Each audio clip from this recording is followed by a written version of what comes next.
that feeling, somebody told me yesterday, the feeling of landing a new trick on a wakeboard is so different to when you do it on a skateboard or a snowboard, because you're still riding. Like usually when you try a trick and you fall, you lose the rope and you sink down in the water, and then you have to start over like I told you. But when you land it and you're still going, and that feeling of like, I'm still on my feet, I'm still riding, it's just like such a good feeling.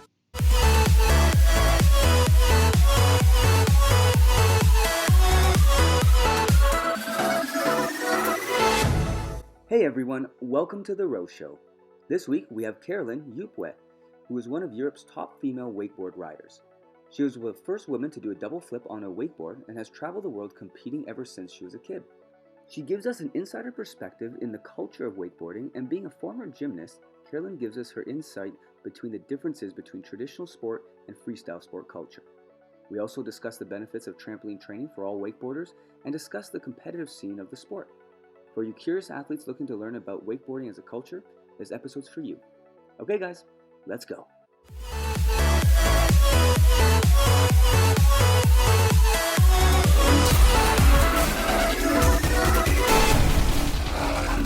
Hey Caroline, thanks so much for coming on the show. How are you doing? I'm doing good. How are you? I'm good. I'm excited to talk to you. I did wakeboarding once when I was younger. I didn't do very well, so maybe you have some tips for me. Oh yeah, you definitely could use some help when you start out, that's for sure. Well, you started out, you got your big break like in 2009, I think it was, the European Championships. Is that when you kind of started really popping off the charts? Yeah, well, so 2009 was my first international debut, but I've been wakeboarding ever since 2004. And after winning that championships, I decided to try and go pro. So I moved over to the US, where wakeboarding is a lot bigger than Sweden, where I'm from, and just tried to meet the right people and train really hard and try and make it as a pro wakeboarder. That's awesome. So you basically left home and left your family back there to go basically hit the road and live your dream of trying to be a professional wakeboarder?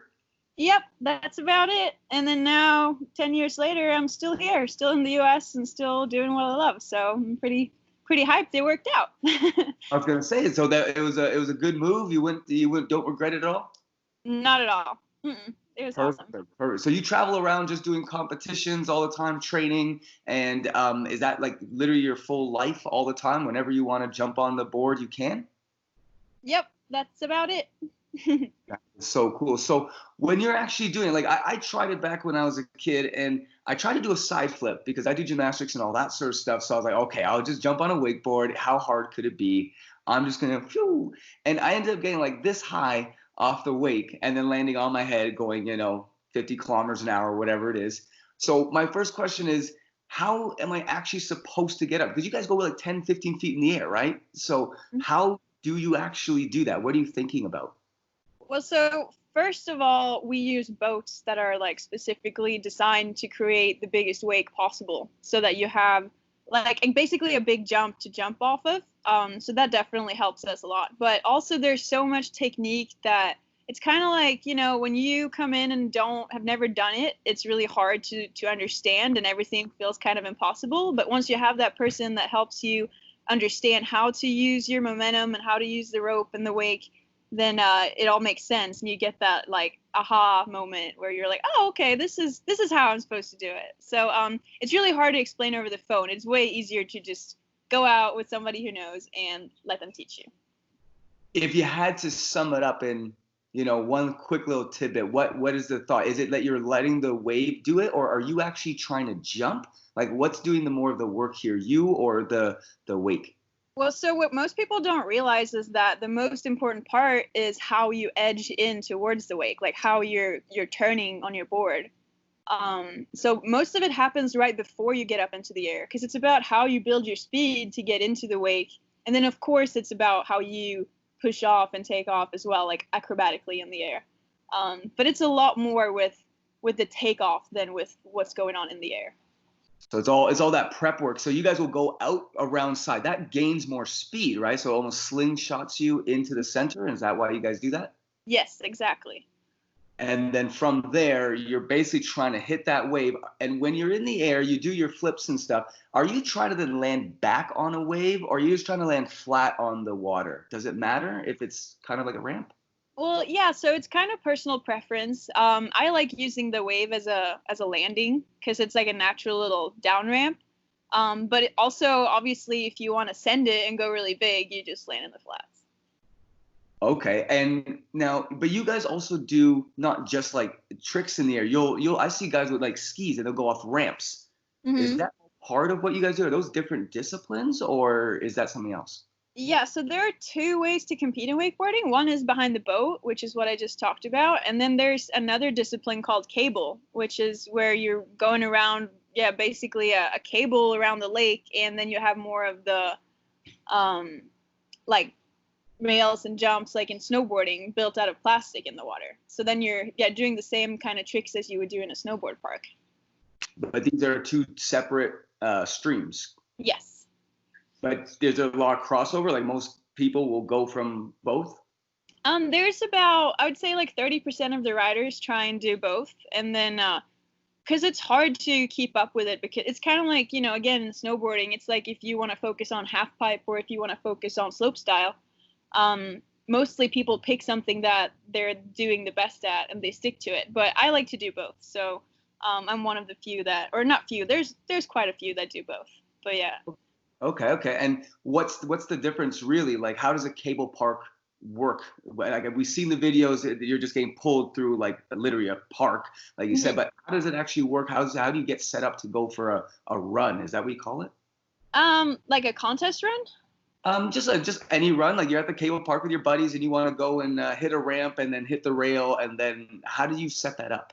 Well, so when you go to a park, you have people that are operating, that are standing by the starting dock. So what you do is you strap on your board, and then they will click you out on something called a carrier on the cable.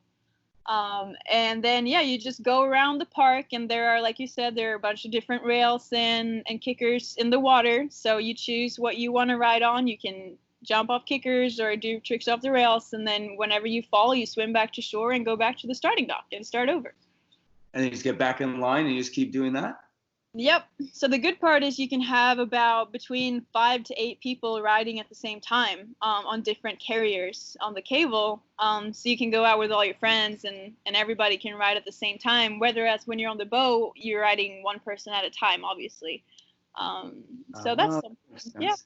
Okay, okay. So is it all machine operated, or is there like one operator, like human operator for every person that's going that has to manually figure out the speed and tempo and all that? So it's an electric system that it's operated by one person, but he's or she is doing the entire system. So yeah, there are 8 carriers, and the person operating is responsible for all 8. Kind of like an amusement park ride operator. Yeah, exactly. Kind of like that. It feels like that too. That's funny. That's funny. So what kind of person, if you had to take a guess, what kind of athlete would rather the cable versus outside? Is it kind of like snowboarding where you got the guys that like to just kind of cruise in the mountains in the back and it's more about the environment and cruising versus the guys that are there just to do the big tricks? Is it that simple, or is there more to it?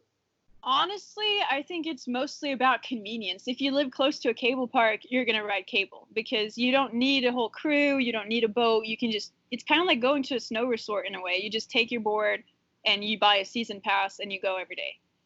Whereas if you do have friends, if you live closer to friends with boats, or if you have a boat, then you're going to end up riding behind the boat. So, because the actual feeling of when you're on your board is pretty similar. And I guess also boat riders, I would say we, because I started behind the boat. I do ride cable now, but so boat riders, we like to obviously focus a lot on getting air, because all we have is the wake. So it's about like jumping off the wake. Whether cable, you can do a lot of stuff with just hitting rails and doing a little bit different tricks. Well, because yeah, I see them. They'll do a flip or something off a ramp, but then they'll all of a sudden jump on their back and do some kind of turtle spin on their back and then hop back up. Right? Like, what is that? Is that new, or has that been done forever? Oh, that's been done forever. That comes from trick skiing and barefooting back in the day. So wakeboarding is a pretty young sport. It started in the 90s. And we do have a lot of there's a lot of little fun stuff like that people used to do on skis. And so then they just transfer it over. Does it hurt? It's pretty hard. Really? So I've never done one of those. It's called a tumble turn. But I don't think it hurts. It's more of a technique thing, and I'm always just out charging the wakes when I'm riding, so I've never tried it. So what kind of skills do you like to do most then? Well, I come from gymnastics actually, back when I was a kid, so I really love any kind of flip variations and stuff. So that's what I usually try and focus on behind the boat. That's cool. You can do like front fulls. Could you use the gymnastics terminology? Rudies, double fulls? Actually, we have our own really complicated terminology because how it started is whoever landed a trick first got to name the trick.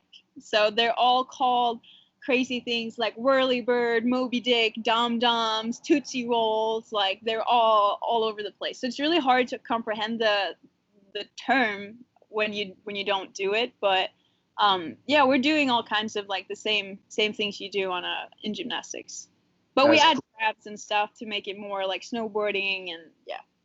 But you use a lot of your gymnastics background to really help get your feeling in the air? Oh, definitely helps with the air awareness and stuff. Do you actually train gymnastics, or is it just from memory that you now just have put into wakeboarding? I do train gymnastics in the winter, just to keep my air awareness up. So I go to, whenever I'm in Sweden, I go to an open hall and just practice trampolining and all that stuff. Because it helps so much with, just knowing where you are in the air. And even sometimes we tie a rope to, if we have, like every wake park will have a trampoline pretty much. And you'll have a rope tied to a tree or something so that you can use the rope to do the tricks on the trampoline first before you try them on the water. I've seen that. I've tried it. I played with it. I felt like that wasn't quite representative of what's actually going to happen out there because you have to kind of move into it. So I've always found like it's good to kind of just get the idea of moving the hands and all that. But the actual momentum of going in and out, I felt was different. Is that true, or I just was doing it wrong?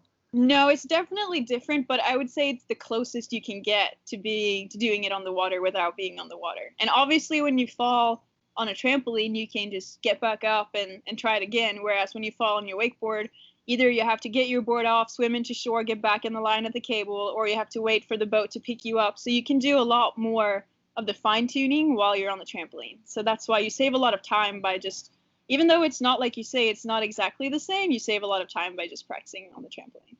That makes a lot of sense. Yeah, for sure. Get some reps in with the fun. You got a shelter. It makes a lot of sense. But so when you're actually training, how much do you train? How many hours? How's that go?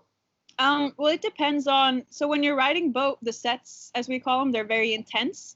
So usually a set could be around 30 minutes, and I usually only do 2 or 3 maximum a day because it's really high intensity. And then of course you have to follow up with off water training. But when you go to the cable, like I said, there are some other things besides those big jumps, the big kickers.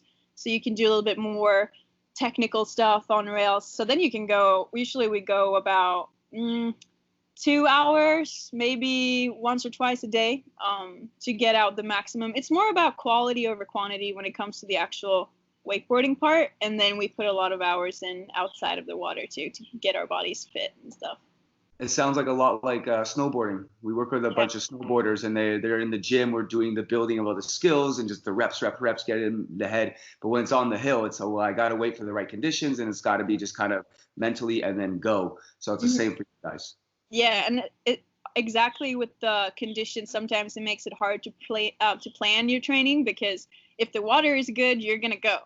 And then one day maybe you're like, oh, I'm going to ride all day tomorrow. And then it's super windy, which is our worst enemy. And then you can't go at all. So it's really, you just got to go whenever the conditions allow you to. So the wind is the big problem for you guys? Yeah. So we want the water to be as flat as possible so it doesn't interrupt when we're edging into the wake or edging into the kickers. So whenever it's windy, it makes the water wavy and choppy. Yeah, exactly. White capping and stuff. So that's definitely the worst. We can go in rain, we can go in sunshine, but if it's windy, we can't go. Okay, that makes a lot of sense. Mhm. And when you're going to learn a new skill and you have it in your head, you're like, okay, this is what I want to do. How long would it take roughly to get it? If it's is it like a big process, or is it just kind of that mentality of today's a good day, I'm just going to chuck it and let's see what happens? Or is there a big long process? It can go either way. Now, usually because I've been wakeboarding for so long, it takes me quite a while to learn new tricks because first I want to learn them on the trampoline, and then I want to build up all my foundations to be very solid before I attempt it. And then it's mostly a mental game at this point to, well, I'm talking about tricks on the boat right now because the impact is pretty high, and there's like we always do the risk and reward evaluation. But yeah, sometimes you build up to something and you try it one time and you land it on the first go, and then you're like, whoa. But sometimes it can take you a lot of tries. And on the cable, it's a little bit different because then you can do a little bit more of the technical things. So then you can learn like 10 new things on the cable in one day just because you see someone else doing it and you want to attempt whatever they're doing. Yeah. So it can be a bit more spontaneous on the cable, which is really fun.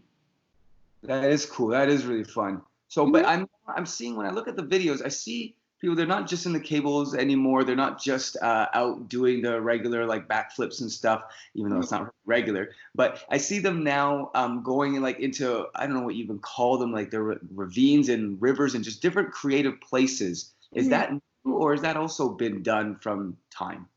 Well, so that is called winching, and it's basically, yeah, you have a winch, an electric or engine-driven winch that you bring with you, which is basically a handle that you pull out, yeah, on a rope that then spins. I don't know how to explain it. Probably videos are better, but yeah, that allows you to wakeboard wherever you want to. So even if there isn't a space for a boat or there's no cable, you can go on a winch. Like I've done it in fountains in cities, and you can, like you say, go wherever.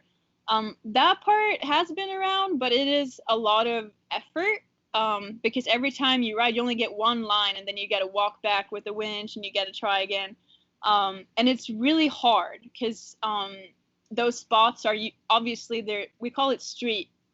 They're obviously maybe you're the first person to ever like try and wakeboard at that spot, so you don't really know if it's gonna work or not, if it's deep enough, if you're gonna have enough speed, or um, but there's some really talented wakeboarders that do it, and obviously I think it's so much fun to watch because it makes it look more like snowboarding or skiing in the streets. That's what I was going to think. It's almost like wakeboarding meets parkour in some kind Yeah. of.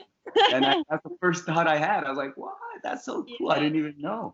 Like, could you do that? Like, could you set it up where there's like a river or a lake of some kind, but then there's obstacles and rocks and stuff. Could you go over that without breaking your board if you knew how to do it?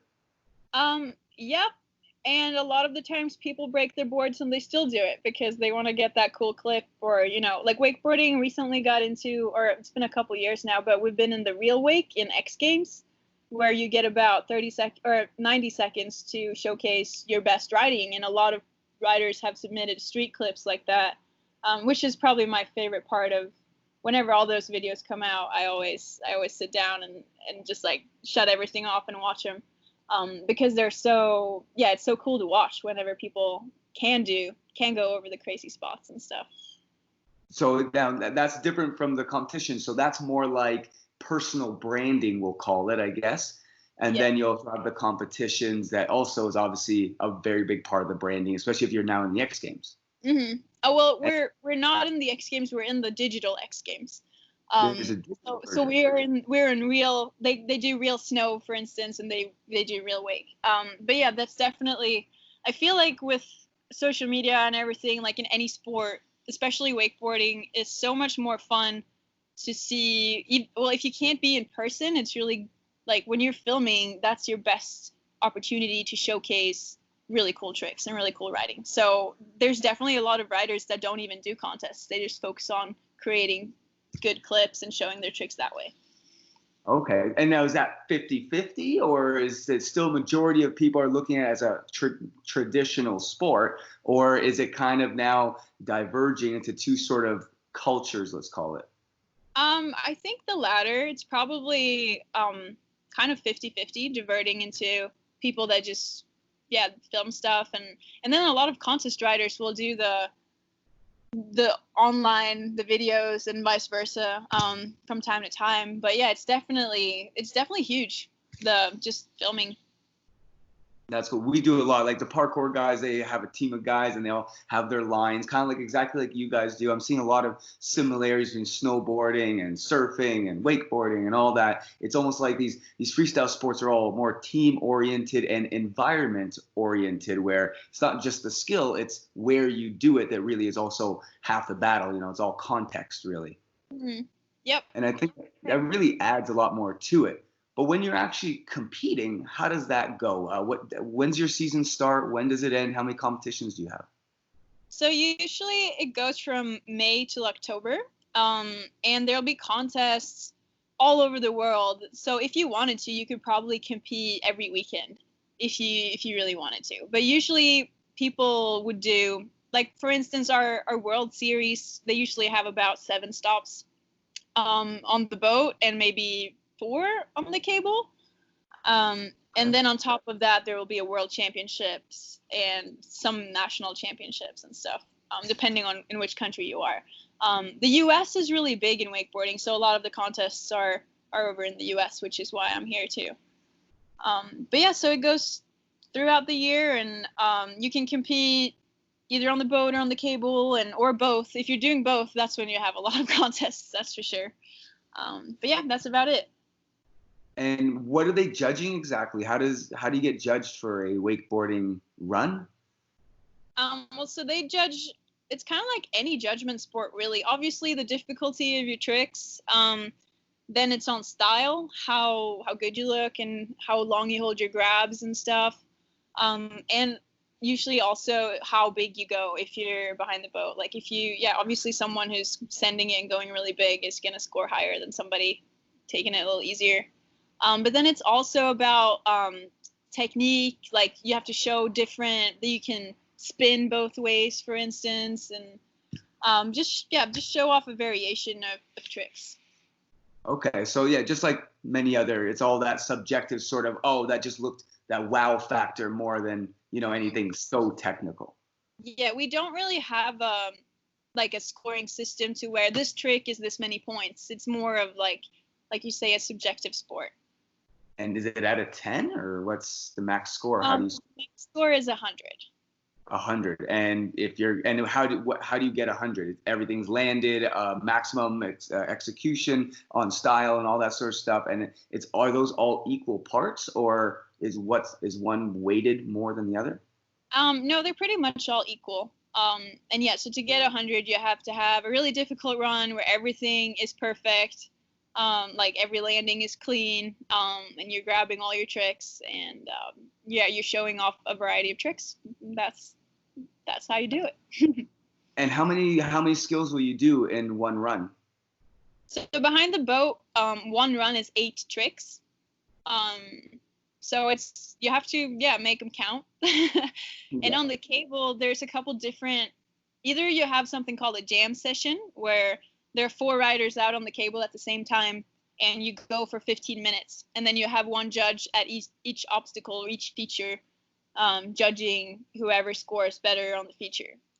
And then after 15 minutes, it's kind of like surfing. Then there's a horn, and then that's all. Or you can do it more of the traditional way, which is you do one lap around the cable, and you try and do everything in one lap. So there's a couple different ways, yeah. That's cool. And then how many obstacles are there in an average wake park, cable park? Sorry. It varies. Some parks maybe 8, and some parks probably almost 20. Like it depends so much on how big the park is and how close the features are. And can you do any object as long as you land on it properly, or there's certain types of objects you really can't do? Like I'm thinking like skateboarding and all that sort of stuff, where they have ramps, they have rails, they'll have S ramps and stuff. Can you do anything that they can do just on water? I mean, people are getting inspired a lot by skateboarding and snowboarding. So yeah, I would say a lot of wakeboarding features are like going in that direction. So I can't really think of something that you can't do. I mean, obviously you have the rope that pulls you, so that's your limit. Whereas in skateboarding and snowboarding, you can kind of go back and forth and do whatever, but we have to go in one direction because otherwise you sink. Right. But yeah, they have kinds of handrails and like quarter pipe landing in banks and stuff like that. Do you see that it will just keep adding more obstacles to the point where the hood, there's less and less water, more and more obstacles? Actually, probably. A lot of riders still have, since we are wakeboarders, we want to, of course, be on water. But yeah, the possibilities with building parks are just endless. So you can see how much it's progressing over the years, just people coming up with new ideas and being creative. Well, that's what I was going to ask is like, okay, so I saw a triple backflip from Cody, and I thought that was cool. I never knew that you could even do a triple backflip. How many people in the world can do a triple backflip on a wakeboard? Honestly, I think Cody is the only person to ever land it, which is really cool. He won Trick of the Year for it back in 2015. I know there's been a couple people getting really close in the past few years. So maybe we'll see it again soon.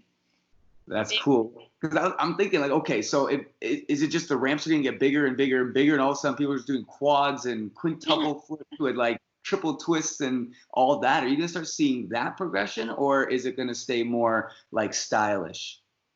Well, so I think the ramps, so for us on the cable, we don't have landings. Like our landing is flat, which is currently the limitation. So they did in Germany a couple years back, they started actually building a landing for wakeboarding. So it turned into more of a snowboarding jump, you know, where the landing is at an angle rather than just a flat water. And that actually helped people boost even bigger.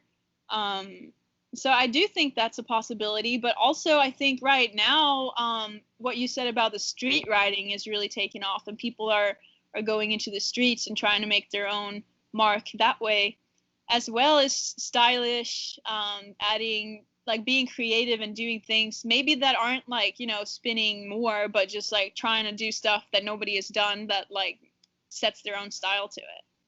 Yeah, no, that's cool. It sounds a lot like what's happening in trampoline right now. Like, you know, a trampoline used to be very traditional, everything pointed toes, all that sort of stuff. And now these kids are basically in their backyards doing all this crazy stuff, jumping from their houses onto their trampolines and kind of, you know, taking that same route, doing the environment sort of stuff. And it's added a lot more, I don't know, variety and just excitement to the whole sport. And so I obviously you guys are doing the same thing. And so it sounds like the new generation is kind of all in the same sort of mind frame of, you know, let's get out of the closed quarter gym and let's get out there and see what the real world is actually like. Yep, that sounds about exactly what's happening with us too. Yeah, I think it's happening. I saw like some snowboarders that and they're going through the city and stuff down the rails, and they'll find like little bare patches of snow, like 2 little centimeters of snow, and that's enough, you know. And you can see all of that sort of coming together. But we always then ask, well, okay, well, what about injuries then? Because if now these kids are out there just going on anywhere, like if you're in a cable park, it's more control. They have people there that can help you. If you drown for whatever reason, they can come save you. So is there going to be that kind of pushback from maybe the more safety conscious members of wakeboarding communities? Well, I think the people that are going into the streets, they're well aware of the risks that they're taking. And usually, you know, beginners, if you're a beginner, you're not going to go and try and ride some of these gnarly spots. And yeah, of course, wakeboarding is an extreme sport, so of course there will be injuries. But like you said, people start at cable parks or they start behind the boat, and yeah, usually you have people that can help you if you were to get hurt. Yeah. And how old do you have to be to start? Like, can you be like 4 years old? Yeah, I've taught some people that are 5. That's the youngest I've taught. But yeah, people start really young. And then you just get them to go. And then at what age or what skill level do they have to be before they can start doing jumps? How do you know when they're ready? Oh, it's so individual. And really, it's like I mentioned in the beginning. If you start wakeboarding with somebody who is an experienced coach, they can safely get you doing jumps while you're 5 or 6 years old. But it's a lot about well, if you're a boat driver, you have to know the speeds, and you have to be able to safely make sure kids aren't getting hurt when they're that young, because then they won't want to do it anymore. Yeah, exactly. And then on the cable, yeah, it's really depending on, like, yeah, the kids. Some kids are daredevils, and they just want to send it straight off the bat, you know? Yeah, we got a bunch of those kids in our community. See, that's the thing. Yeah. A lot of these kids, because garden trampolines and all that sort of stuff are available at a young age, so we don't get the chance to kind of force them to a cable park first before they start going. So that's where the discrepancies come in. It's like, okay, well, how do we help these kids? Because they're seeing it on YouTube, and all of a sudden there's no barrier there. So that's a kind of an issue for us. Yeah, are a lot of kids getting hurt in trampolining? Yeah. Really not really. You know, the critics will say, oh, everyone's going to die and everyone's going to break their neck, right? But we work with these kids, and we know, like, exactly what you're saying. These kids aren't stupid. They're not looking for a death wish. They generally, you know, they're young kids that they want to get out there and prove to the world that there's something, right? But that's like everybody, so you can't really knock them for that. But they do get a little bit crazy. And I think it's more that it looks crazy. Like, you'll see the guy get launched by his friends, you know, literally like 30 feet in the air.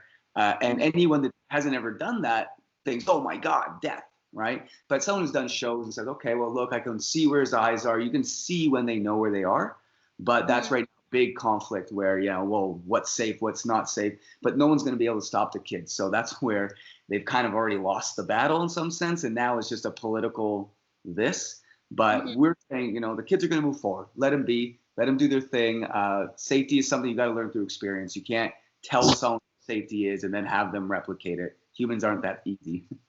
Yeah, and like you said too, with kids, I feel like they're so they just sorry, I'm losing my words, but they're so motivated, and they just want to use their bodies and try new things, and I really want to encourage that versus sitting inside on their iPads playing Minecraft or something. So if they establish that good, like, physical activity at a young age, yeah, sure, maybe they will break a wrist or something if they're really unlucky, but honestly, usually that doesn't really happen in wakeboarding either. But even if they do, you know, they're kids, they'll heal, and then they'll keep up the physical activity.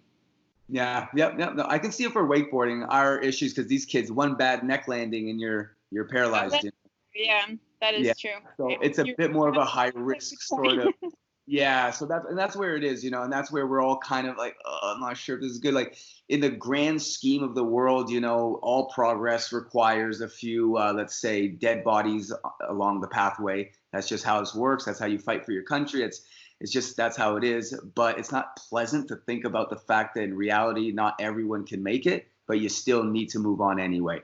And that might be the core emotional problem the community has. But what we've done is basically say, look, you can have an online structure. Here's education. Here's this. Here's that. We'll give you all the tools. We can't force you to not do it, but you can at least make it attractive for them to want to learn. And that's why we do competitions and stuff like that. That makes sense. And I guess in that way, wakeboarding, we do have a lot of, like, injuries where people hurting their knees or shoulders or stuff. But we've had very rare, there's been some, but there haven't been a lot of, like, really bad accidents. So I guess in that sense, because we were landing in water, it's easier to land on your head in water and be fine than it is in trampolining, that's for sure. Yeah, it still hurts though. I know that water feels like concrete. Oh, yeah. It gets hard. Yeah, exactly. So what is, like, one of the worst injuries you've either seen or heard about or that's happened? Well, there has been a couple people that have gotten paralyzed. There's been two of my people that I know that has landed on their necks on top of features, and unfortunately lost the ability to move of their hands and feet. So those are some of the worst. And then, of course, there has been like, I don't know anybody, but I know there's been some people drowning that haven't been wearing life jackets when they're riding and stuff like that. So there are bad injuries that happen, but mostly, you know, a really common injury is people tear their ACLs. They hurt their knees or shoulders. Yeah. Is that what you did? Yes. So I've torn both my ACLs in both my knees. Not at the same time, hopefully. No, not at the same time. What did you do? Well, I went off really big off the kickers and came down and landed in a bad angle. And yeah, one was in 2016 and one was last year. Are you still recovering from the last year's? Yes, but I am riding again, which is really exciting. But yeah, I'm still recovering. I'm not at the level I was before. But yeah, it hasn't even been a year since I had my surgery, so I'm trying to stay patient, and I know I'll get back. I got back with my other knee, so I know I'll get there. That's good. That's good. Do you do a lot of strength and conditioning? Yes. A lot of rehab, a lot of training in the gym. But that's why it's so much fun now, because just being back wakeboarding is making me so sore as well, and helping with the conditioning. Do you do a lot of conditioning even outside of the injuries? Is it like very common? Like for us, we'll have like trampoline kids that are like skinny like a little twig and they're throwing quints. Do you guys have that kind of thing where the little kid's not going to do the push-ups and the sit-ups and all that, but they want to go for the backflip or whatever? Yep, that's how I was too. Before I got hurt, I didn't really do much stuff outside of the sport. And then I hurt my first knee, and then I was like, okay, I gotta put in the work too. But yeah, we have a lot of kids that don't do anything besides wakeboard. And I mean, it works when you're a kid, but then when you start like, hitting puberty or whatnot and you get older, then you gotta put the work in. But yeah, a lot of people figure that out after they hurt themselves, like me. I think most people, I think most humans are kind of reactionary at the end of the day. Something happens and they go, oh, right, won't do that next time. So it's getting to it before. It seems very hard because you don't really know what to imagine. The world is full of craziness, so it's hard. Yep. But so when you're doing your strength and conditioning, like outside of the rehab and all that sort of stuff, how much are you doing? Like, what can you squat? Do you do squats? I do. Well, so right now I'm squatting barely nothing, because I just started again. But honestly, I don't really train with heavy weights that much. I do more of a functional training because, well, so my trainer, he explained it to me. He's like, it makes sense for you because you're not going to be in the perfect angles with, your knees over your toes and your hips. Like whenever you're landing, it's going to be weird, and it's going to be in those angles that your joints are not supposed to go traditionally. So we do a lot of like lighter weight training, but in those like uncomfortable angles to try and make your body comfortable being in those weird spots. That makes a lot of sense. Like artistic gymnastics, which is also my background, we kind of know the line, as you know, gymnastics, they kind of have it all planned out and it's all about landing exactly the way you're supposed to and everything. Mm-hmm. So these freestyle guys, we're basically doing the same thing because they're landing every which way, and with round trampolines, there is no front and back anymore and all that sort of stuff. So when you're doing your conditioning, what specific exercises are you doing that are more functional? Well, I'm doing a lot of different lunges with, my feet in different angles and on unstable surfaces. So I'll put some weights on where I'll do jumps with a weight vest and just practice landings in every which way. I do a lot of traditional training too with, the right angles. But since we have the weather element as well. So if you come down and there's a wave that you didn't expect that's under your feet, it's going to be unstable. So I train a lot like that. And then, yeah, obviously we have the rope element. So that's kind of like the rowing machine, I guess, or like, doing a lot of things that is like pulling and holding against the rope, core strength. Yeah, your entire body is activated when you're wakeboarding. So just every single thing. Everything, but it's all movement oriented, not heavy weights. I did squats and stuff because we had to jump, so I had to do a lot of like power lifts and things like that, all for that quick movement. But you guys are more focused, functionally focused, right? Because you don't want to be bulky in the air, right? No, exactly. So you want to try and stay acrobatic, but which you guys do too. But I mean, you still need that element of being able to take really heavy landings. So definitely, I think a combination of traditional weight training and the functional one is the right way to go. Yeah, probably. What about flexibility? Do you guys do much flexibility? I know most people don't really do anything besides wakeboarding, but yeah, I'd like to do. Well, since I'm from gymnastics and stuff, I do a lot of I do yoga, for instance, but also the functional training kind of gives you that flexibility because it's about with light weights pushing your angles. And because you come from the gymnastics world, when you switched over to wakeboarding, did you notice a difference in the culture? Is it the same? Is it completely different? What's it like? Oh, it's so different, and that's why I loved wakeboarding, because in gymnastics, whenever I did it, you couldn't progress until the next step until you were flawless with whatever you were doing. You couldn't do any kind of twists until you could do a perfect, just straight flip, you know?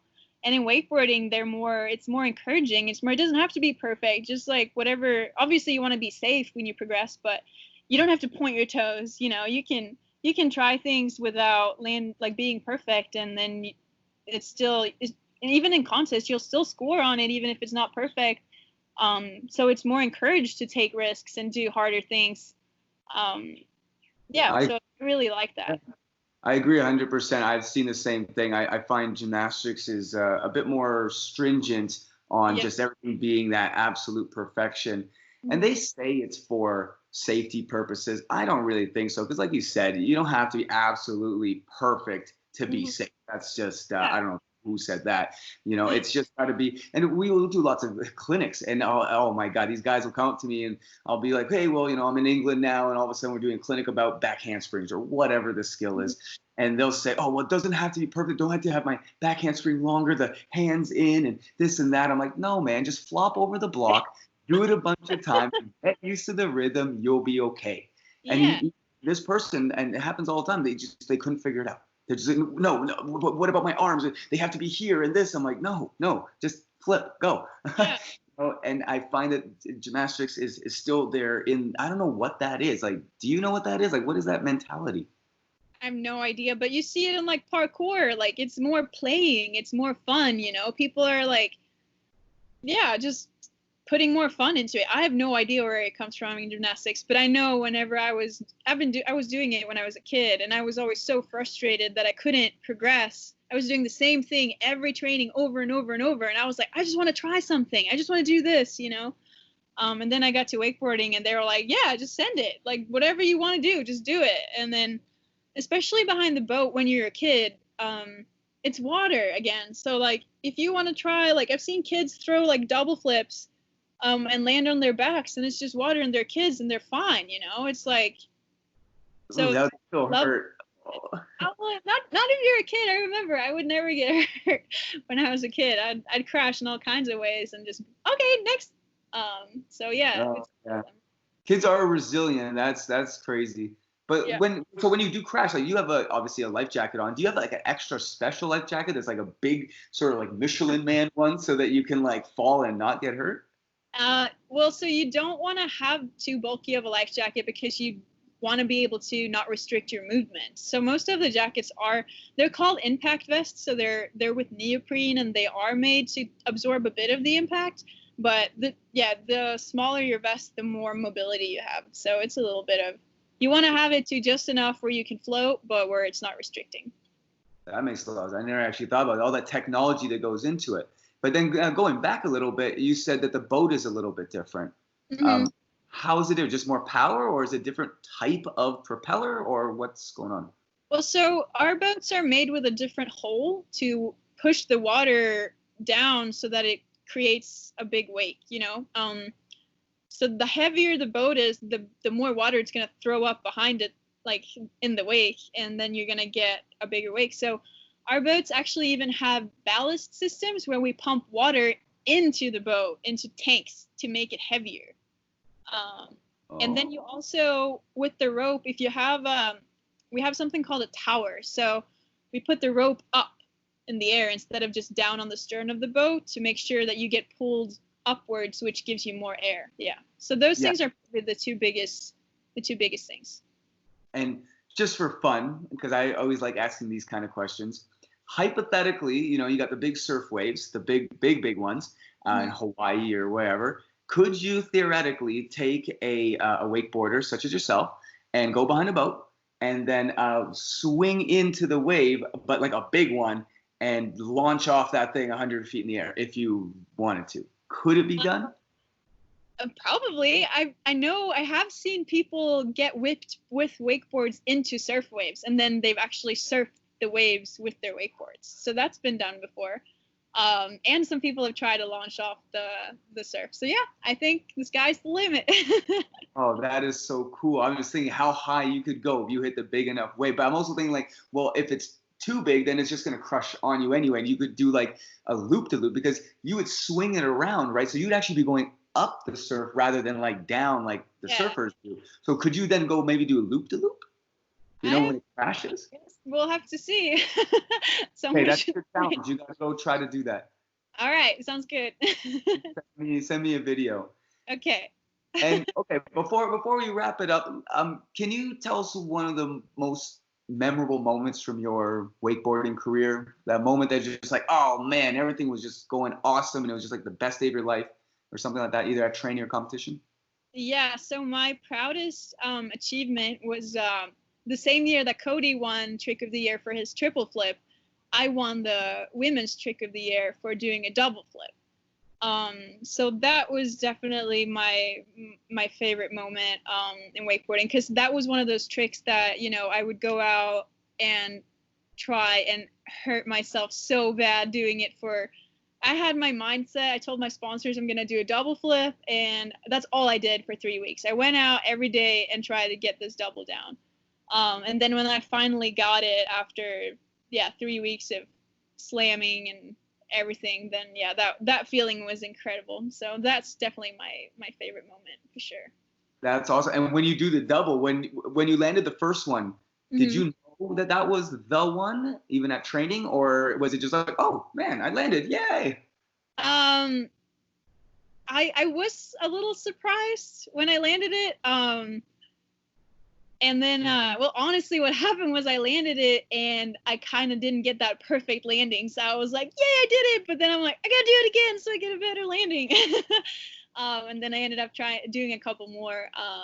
But yeah, it was definitely surprising. That feeling, somebody told me yesterday, the feeling of landing a new trick on a wakeboard is so different to when you do it on a skateboard or a snowboard, because you're still riding. Like usually when you try a trick and you fall, you lose the rope and you sink down in the water, and then you have to start over like I told you. But when you land it and you're still going, and that feeling of like, I'm still on my feet, I'm still riding, it's just like such a good feeling.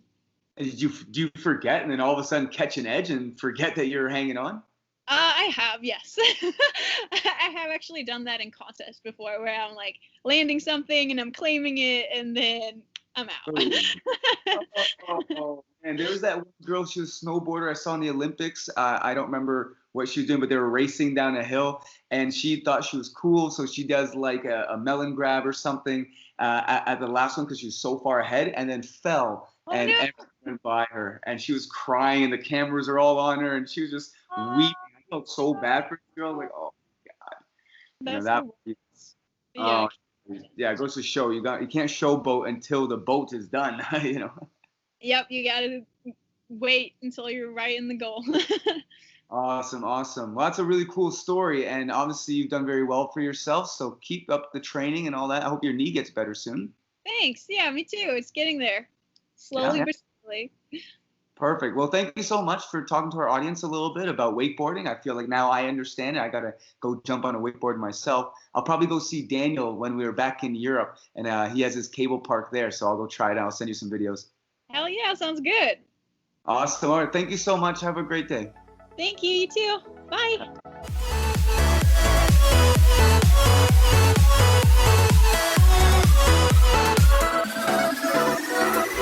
Well, I hope you guys enjoyed and learned a few things.